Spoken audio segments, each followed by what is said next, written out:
Welcome to Man Does Tech, where I solve the problems you didn't even know you had. You start by preparing the device. Update iOS and charge above 50% so tests run reliably. Once done, enable analytics in privacy so diagnostics can collect logs. This lets Apple or third-party tools see error details. Make sure you're on stable Wi-Fi and keep the phone unlocked. Some diagnostics require the screen active. Now open Settings and scroll to Privacy, then Analytics and Improvements. You're about to initiate the diagnostic session.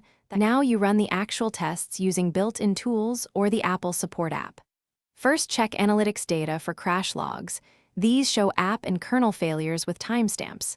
Next, in the Support app, request a diagnostic session. Apple can trigger hardware tests remotely once you consent. While tests run, reproduce the issue so results include the fault pattern. Keep notes of error codes and exact steps. These will speed up any follow-up and explain the how and why of failures. Finish by reviewing and exporting the diagnostic report. Send logs via mail or files to support. If results are unclear, make sure to reset settings or try a restore from a fresh backup to rule out software corruption. Once done, schedule an in-person Genius Bar check if hardware tests still fail.